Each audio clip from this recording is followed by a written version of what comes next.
Welcome to my field HQ. When we see droppings on the ground, we often think they don't tell us much. And yet, long before you ever see an animal, the ground has already spoken. A shape, a size, a position. Without obvious tracks, without a visible path. In this video, we're going to understand what droppings really tell us, and why learning to distinguish them completely changes the way we observe wildlife. Let's begin. When we see a dropping on a path, the first reaction is almost always the same. We glance at it quickly. Sometimes we grimace, and we ask ourselves, which animal did this?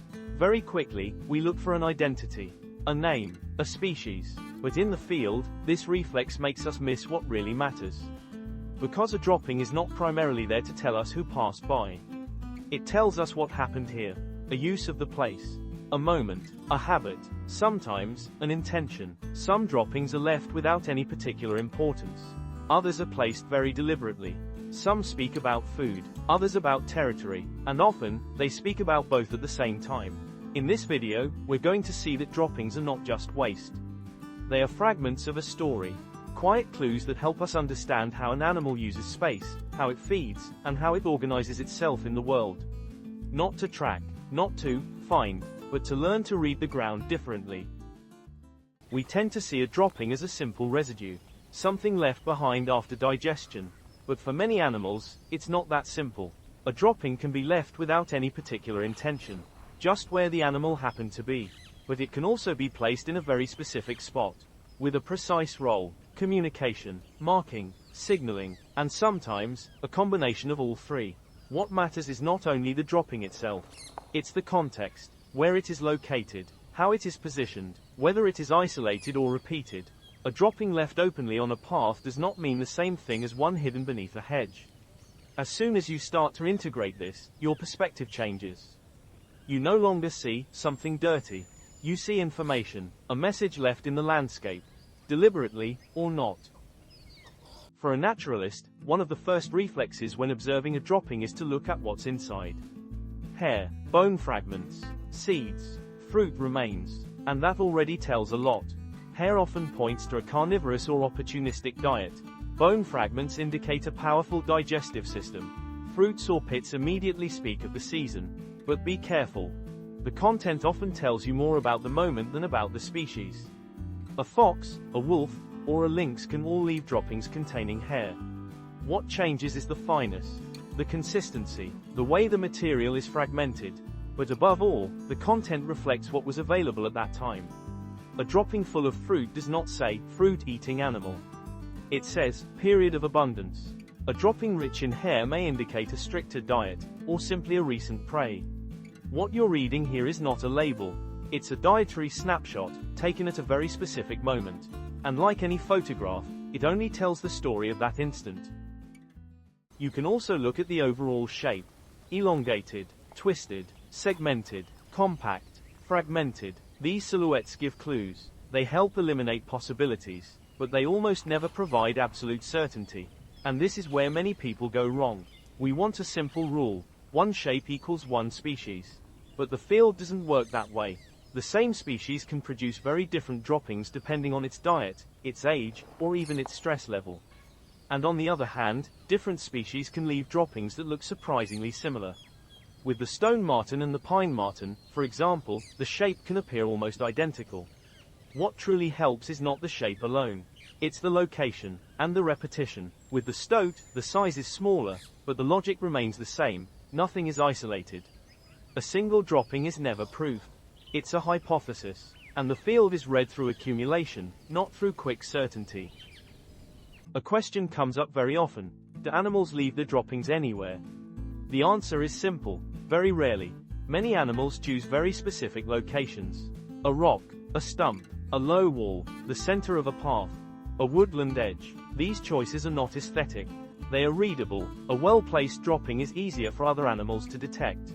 With martens and polecats, droppings are often deposited in elevated places, clearly visible, on stable supports. That is not random. It's a way of signaling presence.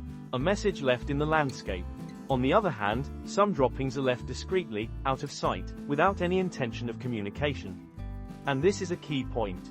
The location is often more informative than the dropping itself. It tells you whether the animal wanted to be read or not. Not all animals mark with the droppings. And those that do, don't do it all the time. Among canids, like foxes or wolves, marking with droppings is relatively common, but always contextual. It depends on the territory, the season, and the level of competition. Among felines, marking also exists, but it is usually far more discreet, more localized, and less obvious. Ungulates, on the other hand, almost never mark deliberately with the droppings. And this is an important point. Marking is not a permanent habit. An animal does not spend its life signaling its presence. It does so only when it makes sense for it to do so. Reading a dropping as a territorial mark without considering the context is very often a mistake. There are places where droppings reappear regularly, always in the same spot, on the same stone, along the same path. These locations are never chosen by chance. They are often communication points, natural crossroads, transition zones between two habitats. But a place that is heavily marked with droppings does not necessarily mean that many animals are present. It may be used by very few individuals, but repeatedly. And this point is essential to understand. Repetition tells the story of how a place is used, not how much life it contains.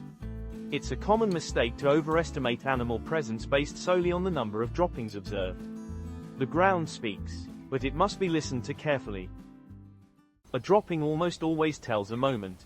Fresh, moist, shiny, or dry, degraded, fragmented. These details provide temporal clues.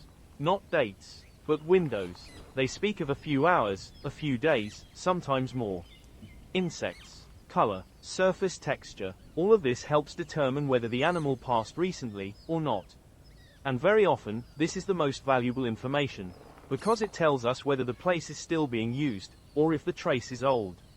A dropping almost never tells you who, but it very often tells you when. To help us understand all of this, sometimes it's enough to observe our domestic animals. A dog doesn't relieve itself just anywhere. It chooses. It repeats. It marks over another. A cat buries its droppings, or doesn't, depending on the context, depending on what it wants to signal. These behaviors aren't so different from those of wild animals. It's not a perfect comparison, but it helps clarify the logic. Droppings are not just waste. They are part of a spatial language. And that language is already right in front of us, even if we don't always pay attention to it. We often get it wrong because we want to go too fast. We want a name, a certainty, an immediate answer, but reading a single dropping, without the place, without the season, without the context, is like reading a word without the sentence. The ground never gives isolated information. It speaks through accumulation, through repetition, through coherence. When we accept that, the reading becomes more subtle, less spectacular, but far more accurate. Droppings are not just dirty clues we should avoid or look at with disgust. They are, on the contrary, fragments of a story. They tell how an animal feeds, how it moves, how it uses space. Not to impress us, not to be seen, but because this is how life works. When we begin to read them differently, the ground stops being silent. It becomes a medium of understanding. Discreet, silent, but incredibly rich, and very often, all it takes is to slow our gaze for everything to start making sense. If this video helped you better understand what's really happening out in the field, then leave a like and subscribe so you don't miss what's next. Every week, we explore a new aspect of the living world, always with an ethical, field-based approach. And tell me in the comments, what surprised you the most, or changed the way you see things. See you very soon, out in nature.